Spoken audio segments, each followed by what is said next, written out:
आज हमारा टॉपिक है राजस्थान के भौतिक प्रदेश का पहला टॉपिक, दक्षिणी पूर्वी पठारी प्रदेश।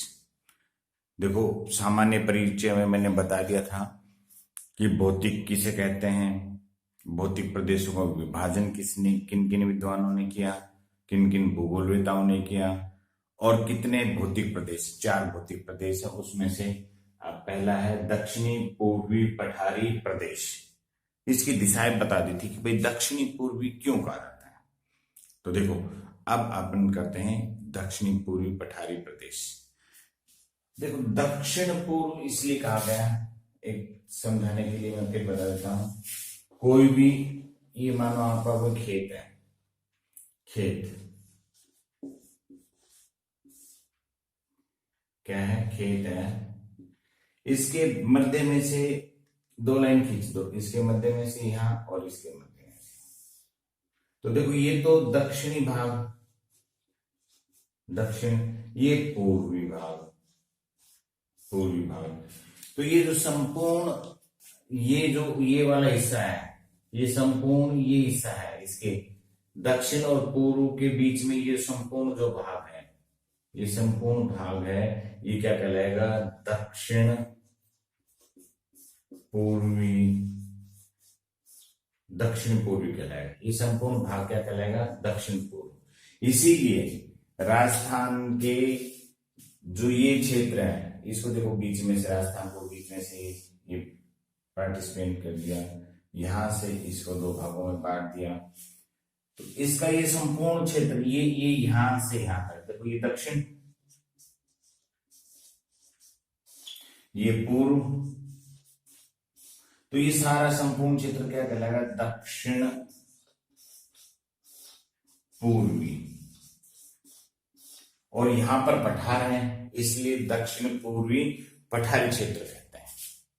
ठीक है, समझ में आगे दिशा का कि इसको दक्षिण पूर्व क्यों कहा गया, दक्षिण पूर्व क्यों कहा गया। दक्षिण पूर्वी पठारी प्रदेश में देखो, ये यहां से ये लगभग कोटा संभाग, पूरा का पूरा कोटा संभाग, ये कोटा संभाग आ जाता है इसमें।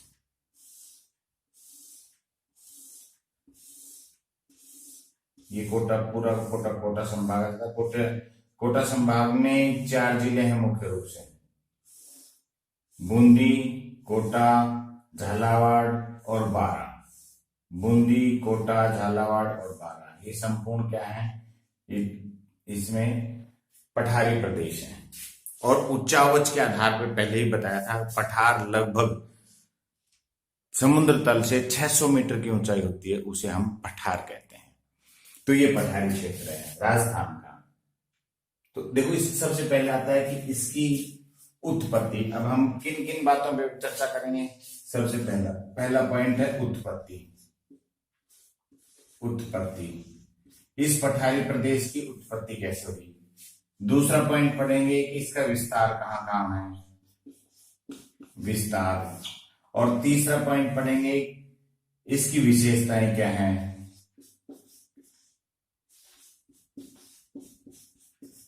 इसकी विशेषताएं क्या है इस पठारी प्रदेश। और चौथा पॉइंट पढ़ेंगे इसका वर्गीकरण। देखो, मुख्य रूप से 4 चीजें पढ़नी है इसकी, पठारी प्रदेश की। उत्पत्ति कैसे हुई, किससे हुई, किसके द्वारा हुई, किस क्रिया के द्वारा हुई। इसका विस्तार कहां कहां पर है, कौन से जिले में है, कौन से संभाग में है, इसको ये नाम क्यों दिया गया, पठार क्यों नाम दिया गया, हड़ौती का पठार क्यों कहा गया। इसकी विशेषताओं के बारे में कि यहाँ पर चट्टानें कौन सी पाई जाती हैं, खनिज कौन से पाए जाते हैं, ऐतिहासिक परिप्रेक्ष्य में इसका क्या महत्व है, इसकी मृदा कैसी पाई जाती है, फसलें कौन कौन सी होती हैं, इसकी प्रमुख नदी कौन सी है, इसका ढाल कौन सा है, ये बारे में पढ़ेंगे। और फिर इसका वर्गीकरण करेंगे। तो ये 4 टॉपिक के बारे में हम विस्तार से वर्णन करते हैं। इसकी उत्पत्ति, पहले हम पढ़ते हैं उत्पत्ति। उत्पत्ति, इसकी उत्पत्ति कैसे हुई। इस पठारी प्रदेश की उत्पत्ति कैसे हुई? तो इसमें है, पहला टॉपिक है कब हुई। कब हुई?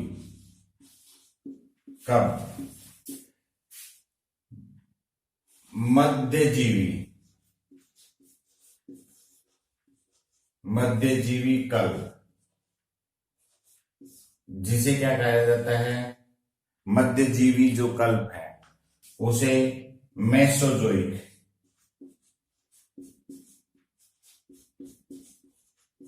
Mesozoic era, Mesozoic era.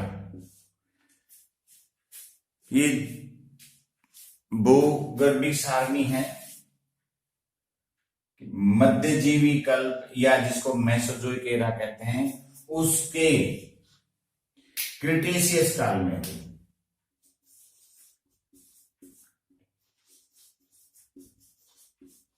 Cretaceous काल में, ये इंपॉर्टेंट है कि इसकी उत्पत्ति कब हुई? क्रिटेशियस काल में हुई। अब क्रिटेशियस काल कब था? मध्यजीवी कल्प कह दो या मेसोजोइक एरा कह दो, उस काल में हुआ। और ये कब था? लगभग आज से 14.2 करोड़ से 6.5 करोड़ वर्ष पूर्व था। लगभग 14 करोड़ से 6.5 करोड़ वर्ष के मध्य जो भी घटनाएं हुई वो किस में आती है? क्रिटेशियस काल के आती है। इस क्रिटेशियस काल में क्या घटना हुई? तो ये तो हुआ, कब हुई इसकी उत्पत्ति? मध्यजीवी कल्प या मेसोजोइक एरा या क्रिटेशियस काल में। अब किससे हुई? किससे हुई? अब आता है किससे हुई, इसकी उत्पत्ति किससे हुई? इसकी उत्पत्ति ज्वालामुखी क्रिया के द्वारा। किसके द्वारा हुई? ज्वालामुखी,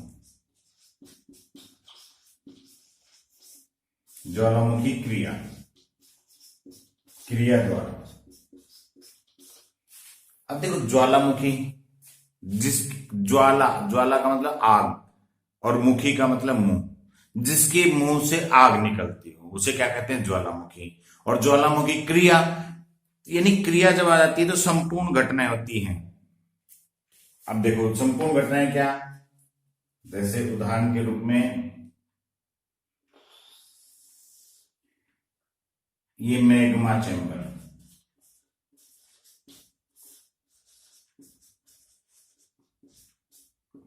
धरातल के नीचे लगभग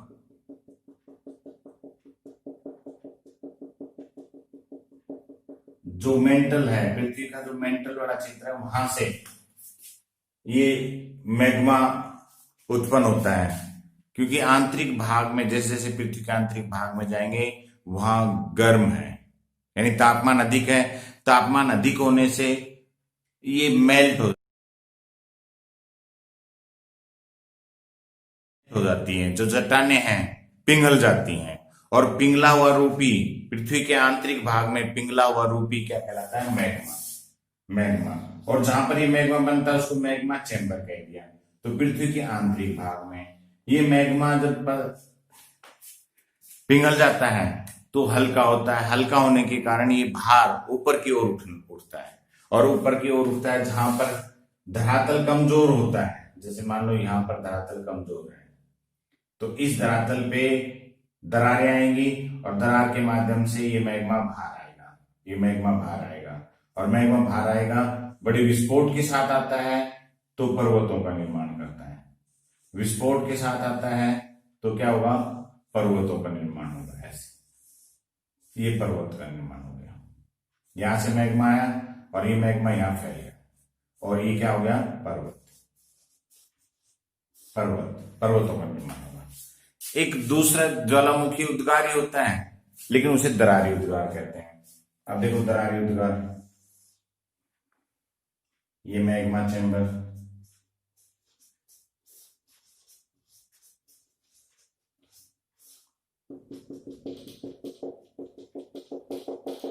यहां से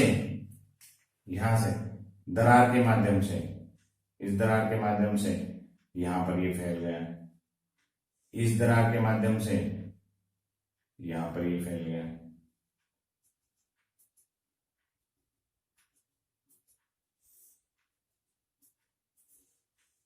ऐसे फैल जाता है। बड़े विस्फोट के साथ नहीं होता दरारी उद्गार, ये फैल जाता है, तो इससे पठार का निर्माण होता है।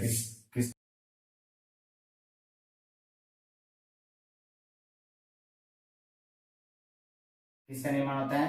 पठार। इससे पठार का निर्माण होता है, जो धीरे धीरे फैलता है, दरारी उद्गार कहते हैं जिसे, उससे पठार का निर्माण होता है। जो विस्फोट के साथ मैग्मा बाहर आता है, उससे पर्वतों का निर्माण होता है। उससे किसका निर्माण होता है? पर्वतों का निर्माण होता है। तो ये जो पठार है अपना दक्षिणी पूर्वी जो पठार है, ये दरारी उद्गार से हुआ है। दरारी उद्गार के द्वारा हुआ है। इसका निर्माण किससे हुआ है? दरारी उद्गार से। और दरारी उद्गार से होगा तो क्या होगा? पठारों का निर्माण होगा। अब देखो यही प्रश्न बनता है कि यहाँ की जो चट्टानें हैं, दक्षिणी पूर्वी पठारी प्रदेश की जो चट्टानें हैं, वो कब की हैं? तो मध्यजीवी महाकल्प की हैं, या मेसोजोइक एरा की हैं, या कह सकते हैं क्रिटेशियस काल की। इसका निर्माण कब हुआ? मध्यजीवी कल्प में, या मेसोजोइक एरा में, या क्रिटेशियस काल में हुआ। किस क्रिया के द्वारा हुआ? ज्वालामुखी क्रिया के द्वारा। किस क्रिया के द्वारा? ज्वालामुखी उद्गार। ज्वालामुखी के भी किस क्रिया के द्वारा? दरारी उद्गार के द्वारा। और दरारी उद्गार से हमेशा ही पठारों का निर्माण होता है। और पठार बताया है उच्चावच के आधार पर लगभग समुद्र तल से 600 मीटर की ऊंचाई पर होते हैं, लगभग 600 मीटर से अधिक ऊंचे होते हैं, तो उसको पठार कहते हैं।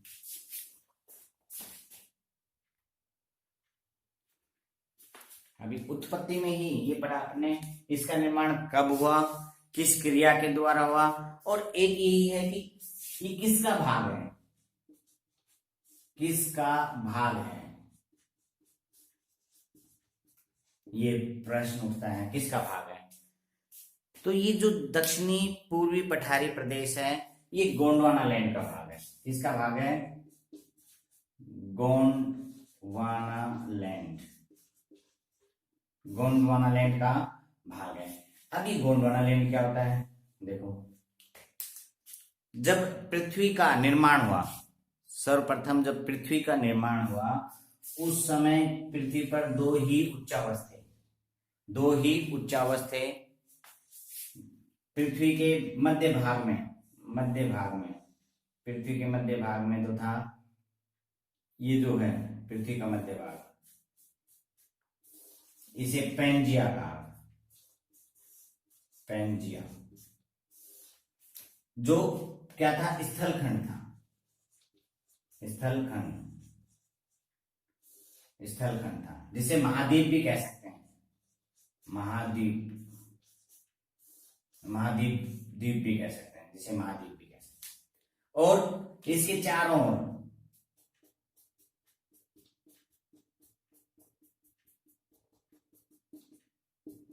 चारों ओर समुद्र था, जिसे पैंथालासा नाम दिया। पैंथालासा क्या नाम दिया गया है? देखो, यहां तो पैंजिया नाम दिया गया है, और यहां पर क्या नाम दिया गया है? पैंथालासा। पैंथालासा का मतलब कह सकते हैं कि ये तो स्थल मंडल था, ये जल मंडल। जो जल मंडल था उसे क्या नाम दिया गया? पैंथालासा। जो स्थल मंडल था उसे पैंजिया। तो उत्पन्न हुई, जब पृथ्वी की उत्पत्ति हुई, उस समय दो ही उच्चावच थे, स्थल मंडल और जल मंडल। जिसे स्थल मंडल को क्या नाम दिया गया? पैंजिया, और जल मंडल को क्या नाम दिया? पैंथालासा। समय के अनुसार काफी वर्षों बाद इसमें भी दरार आई, और ये टूटकर अलग हो गए, बिखर गए, अलग अलग दिशाओं में बिखर गए। कैसे? यही जो था, ये वाला भाग,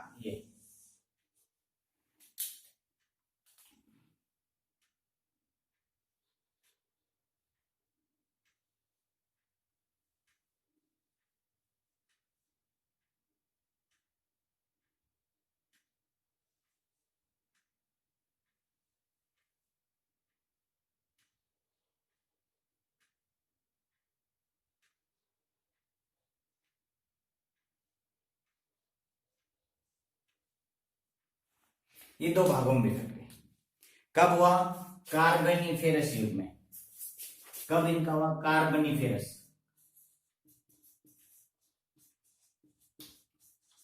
कार्बोनिफेरस युग। कार्बोनिफेरस युग में आज से लगभग 30 करोड़ वर्ष,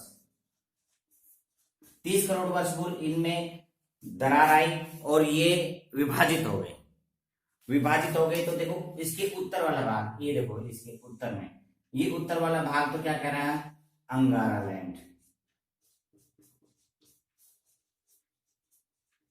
और नीचे वाला भाग जो कह रहा है, ये जो नीचे वाला भाग है, इसे नीचे वाला जो भाग है इसको क्या कह रहा है? गोंडवाना लैंड।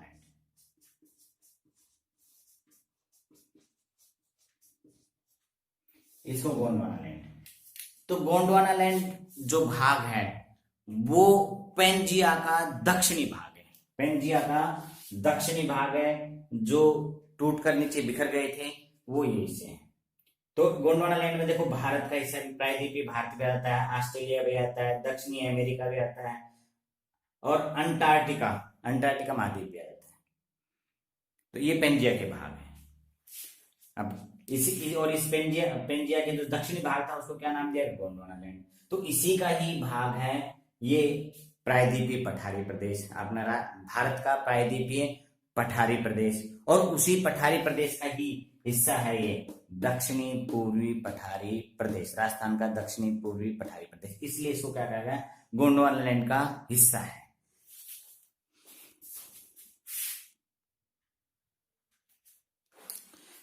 देखो भारत के नक्शे में, यहाँ भारत का नक्शा है, इस भारत के नक्शे में राजस्थान इधर स्थित है, पश्चिम में, उत्तर पश्चिम में स्थित है। राजस्थान क्या है? उत्तर पश्चिम में स्थित है। ये प्रायद्वीपीय पठारी क्षेत्र है, ये प्रायद्वीपीय। यहाँ अरावली पर्वतमाला है, अरावली पर्वतमाला। यहाँ पर ये विंध्यन का गार है, विंध्याचल पर्वतमाला है। ये यहाँ पर पश्चिमी घाट है और ये पूर्वी घाट है। ये कटाफटा क्या है? पूर्वी घाट है। तो संपूर्ण ये क्षेत्र, ये संपूर्ण क्षेत्र, ये संपूर्ण क्षेत्र, ये संपूर्ण जो क्षेत्र है, ये संपूर्ण जो क्षेत्र है,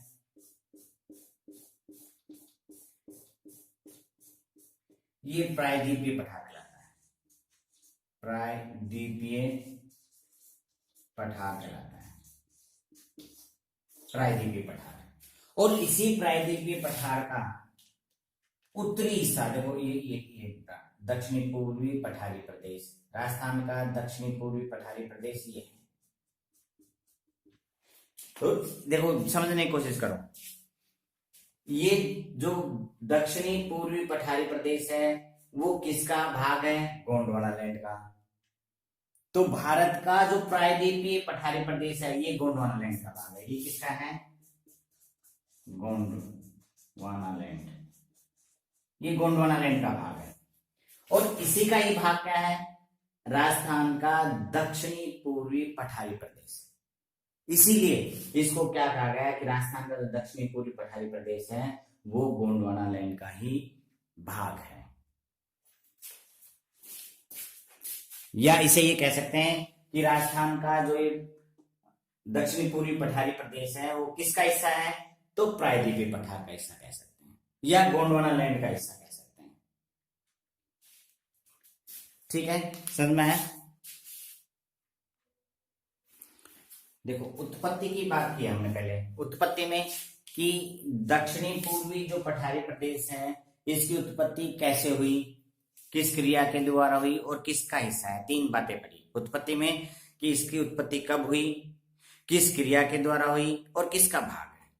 तो कब हुई? क्रिटेशियस काल में या मेसोजोइक एरा में या मध्यजीवी महाकल्प में कह सकते हैं, या कह सकते हैं मध्यजीवी महाकल्प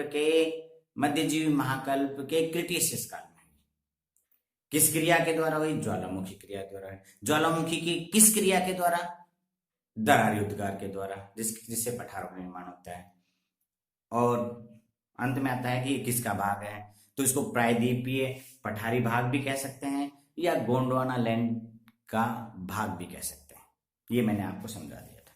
अब आता है दूसरा पॉइंट, विस्तार, कि इसका विस्तार कहां कहां पर है।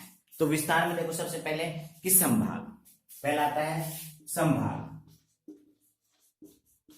ये किस संभाग में है, तो ये कोटा संभाग में, कोटा संभाग मुख्यतः ये कोटा संभाग में है। और कोटा संभाग में 4 जिले आते हैं। कौन कौन से जिले आते हैं, बूंदी, बूंदी, कोटा, झालावाड़ व बारां। ये 4 जिले मुख्य रूप से, इन 4 जिलों में ये पठारी प्रदेश फैला हुआ है। लेकिन कुछ हिस्सा चित्तौड़गढ़ के, जो चित्तौड़गढ़ का भैंसरोडगढ़ वाला जो क्षेत्र है, इसमें भी ये पठारी क्षेत्र फैला हुआ है। लेकिन मुख्य रूप से कोटा संभाग में 4 जिलों में है। अब आता है कि ये संभाग हो गया, संभाग के बाद आता है कि कौन कौन से जिले हो गए, जिले। तीसरा पॉइंट आता है उपनाम। उपनाम यानी इसको, यह ऐतिहासिक परिप्रेक्ष्य में, ऐतिहासिक परिप्रेक्ष्य में इसका क्या महत्व है। ये इसका उपनाम हाड़ौती का पठार क्यों पड़ा।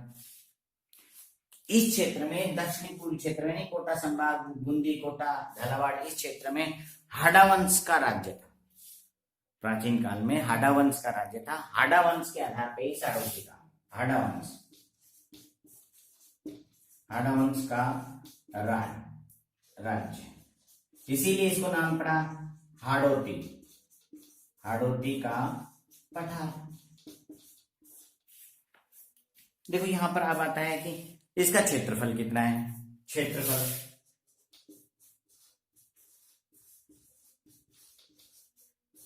इस संभाग का, मतलब ये प्रदेश है, भौतिक प्रदेश है, इसका क्षेत्रफल पूरे राजस्थान का, तो पूरे राजस्थान के क्षेत्रफल का 6.89% है। 6.89%। देखो याद करने के लिए 6 बिंदु को 7 मान लो, फिर 8, 9, तो 6 के बाद 7 छोड़ दो, 8, 9, 6.89% है इसका संपूर्ण क्षेत्रफल है। और यहां पर जनसंख्या, जनसंख्या लगभग 10%, लगभग 10% जनसंख्या करती है। तो इसका यह अर्थ हुआ कि यहां पर जनाधिक्य है, यानी जनघनत्व कितना है, जनघनत्व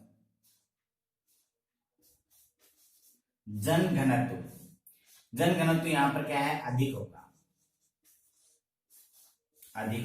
क्यों होगा, क्योंकि क्षेत्रफल छोटा है, जनसंख्या अधिक है, तो वहां पर क्या है, जनघनत्व अधिक पाया जाता है।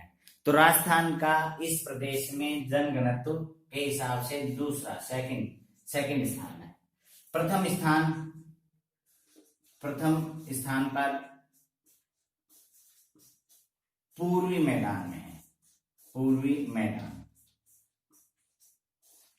देखो जब भी जनघनत्व की बात आए, जो मैदानी क्षेत्र होंगे वहां पर जनघनत्व सर्वाधिक होगा, या फिर तटवर्ती क्षेत्रों में, समुद्र के पास वाले जो क्षेत्र होते हैं, तटवर्ती क्षेत्रों में जनघनत्व अधिक होगा। दूसरे नंबर पे लगभग पठारी क्षेत्रों का होगा। तो यहाँ पर देखो पठारी क्षेत्र है, तो ये सेकंड नंबर पे, प्रथम स्थान पे पूर्वी मैदान पे हो गया। अब आता है इस क्षेत्र का ढाल कहाँ है, ढाल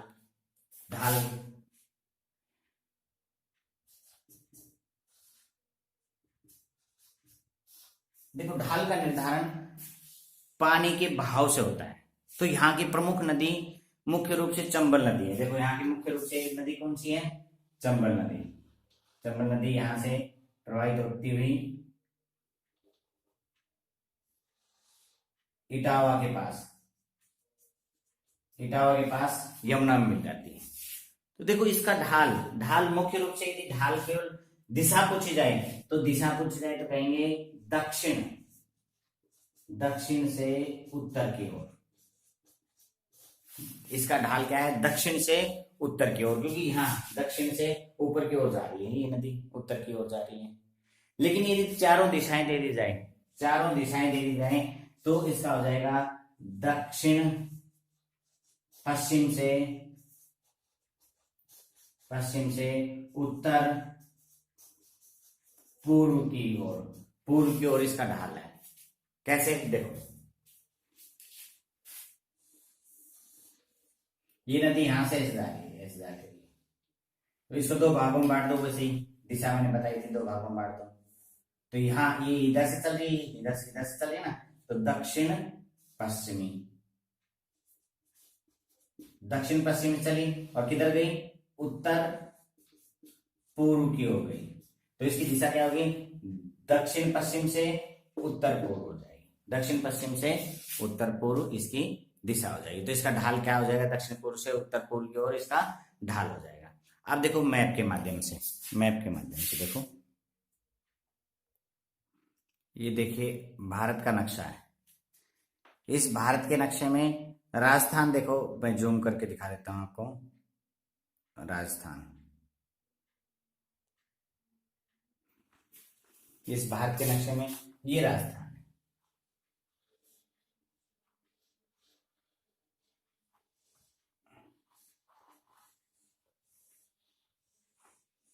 राजस्थान क्या है?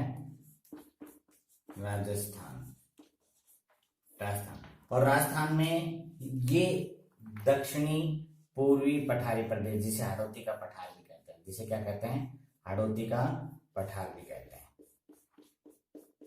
ये हिस्सा है दक्षिणी पूर्वी पठारी प्रदेश या हाड़ौती का पठार के नाम से भी जाना जाता है। अब देखो राजस्थान का नक्शा,